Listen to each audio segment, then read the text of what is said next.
Imagine you are standing in a quiet garden late at night, resting under the silver light of a full moon. The air is cool, and the only sound you can hear is the gentle rustling of the ancient olive trees. This place is called Gethsemane, and it is here that our story begins, in the deep shadows of a night that would change the world forever. Jesus had come to this peaceful garden with his closest friends, but his heart was carrying a weight heavier than any mountain. He knew exactly what was about to happen. He knew that the time had come to fulfill a promise made by God since the very beginning of time. Even though he was the Son of God, he was also in a human body, and he felt a deep, overwhelming sadness about the difficult path ahead of him. He stepped away from his friends, knelt down on the cool earth, and began to pray with tears in his eyes. In the book of Matthew, chapter 26, verse 39, the Bible tells us exactly what he whispered into the night.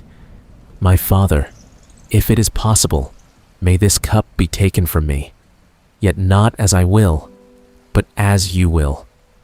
In that quiet moment, a great mystery was taking place. Jesus was choosing to step into the darkness so that we could one day walk in the light. Suddenly, the peaceful silence of the garden was broken by the sound of heavy footsteps and the flickering light of torches. A large crowd of soldiers and guards marched through the trees, carrying swords and clubs. Leading them was Judas, one of Jesus' own friends, who walked up and greeted him with a kiss. It was a heartbreaking moment of betrayal, yet Jesus did not fight back or call down fire from heaven to protect himself. He simply looked at them with a calm, powerful peace and allowed them to bind his hands. He knew that to save the world, he had to let the world capture him. The soldiers marched him through the sleeping city, bringing him before the powerful leaders and eventually to the Roman governor, a man named Pilate. The room was filled with angry voices, people shouting lies and demanding that Jesus be punished. Pilate asked him many questions, trying to understand why this quiet man was causing such an uproar. But Jesus did something that amazed everyone in the room. He stayed completely silent. He did not argue, and he did not defend himself against their angry words. Hundreds of years before this night, an ancient prophet named Isaiah had seen this exact moment in a vision. In Isaiah chapter 53, verse 7, it is written, "He was oppressed and afflicted, yet he did not open his mouth. He was led like a lamb to the slaughter, and as a sheep before its shearers is silent, so he did not open his mouth." The leaders of the city and the roaring crowd finally made their terrible choice. They demanded that Jesus be taken away to be crucified. As the morning sun finally began to rise, casting long shadows over the dusty streets of Jerusalem, a heavy wooden cross was placed upon his bruised shoulders. The plan was in motion, and Jesus began the slow, painful walk up a hill called Calvary, carrying the weight of the whole world with every step he took. The journey up that dusty hill was long and difficult, but Jesus kept moving forward until he finally reached the top of Calvary. There the soldiers did what they were ordered to do, and Jesus was placed upon the wooden cross. Even in the middle of such great sorrow, Jesus looked down at the people who were hurting him and spoke words of incredible, mysterious love. The Bible tells us in Luke chapter 23, verse 34, that he prayed, "Father, forgive them, for they do not know what they are doing." He was not angry. Instead, he was using his final hours to offer a bridge of forgiveness back to God's heart. As the day went on, something strange and terrifying began to happen. Right in the middle of the day, at noon, when the sun should have been shining its absolute brightest, a deep, heavy darkness fell over the entire land. This was not just a passing storm cloud. It was a profound, ancient darkness that swallowed the light and lasted for 3 long hours. It felt as though the whole earth was holding its breath, and creation itself was weeping for the maker of the stars. Then Jesus cried out with a loud voice and took his final breath. In John chapter 19, verse 30, we read his powerful last words, "It is finished." He was not saying that he was defeated or that he had given up.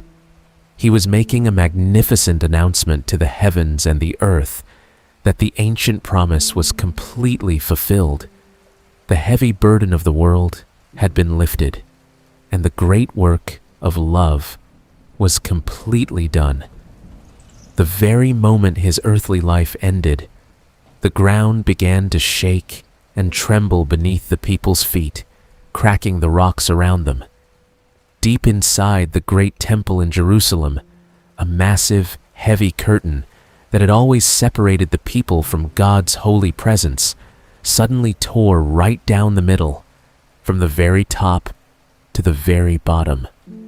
This was a miraculous, hidden sign, showing the world that because of what Jesus had just done, there was no longer a wall keeping us away from God's perfect love. When the evening finally came and the dust began to settle, a kind and brave man named Joseph carefully took Jesus' body down from the cross. He wrapped him gently in clean, soft linen cloths, treating him with the utmost respect and quiet sadness. Joseph carried Jesus to a beautiful, brand new tomb that had been carved completely out of a solid rock wall in a nearby garden. Once Jesus was laid carefully inside, a massive, heavy stone was rolled directly in front of the entrance, sealing it shut so tight that nothing could get in or out. The Roman governor even sent strong guards to stand outside and watch the tomb, just to be absolutely sure that the stone stayed perfectly in place. As the sun completely disappeared and night fell, a deep, heavy silence covered the world. Jesus' friends wept bitterly, feeling completely lost and believing that the story was terribly over. They stared at the cold, silent stone, completely unaware that the greatest mystery of all time was quietly waiting just on the other side of the darkness. For an entire day, the world remained wrapped in a quiet, heavy sorrow. Saturday passed slowly as Jesus' friends hid away, shedding bitter tears and believing that their beautiful hope had been locked inside a cold, dark cave forever. But very early on Sunday morning, just as the first golden rays of the sun began to peek over the horizon to softly chase away the night, the sleeping earth suddenly woke up. A mighty earthquake shook the ground once more, but this time it was not an earthquake of sadness or destruction. It was the powerful, joyful rumble of heaven touching the earth. An angel of the Lord, shining as brightly as a flash of lightning, with clothes as pure white as snow, came down from the sky. The strong Roman guards who were meant to protect the tomb were so terrified by this blazing, heavenly light that they froze in fear and fell to the ground like dead men. With incredible ease, the mighty angel rolled the massive, heavy stone completely away from the door of the tomb and simply sat on top of it, waiting in the cool morning air for the first visitors to arrive.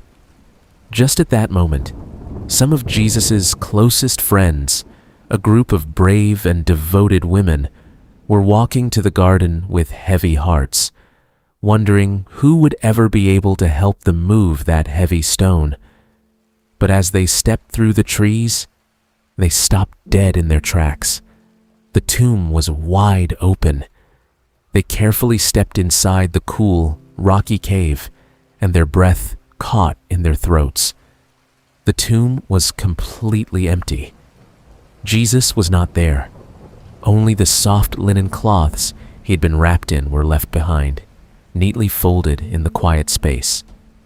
Suddenly, the angels appeared beside them, glowing with that same heavenly light, and spoke words that would echo through all of history and change the world forever.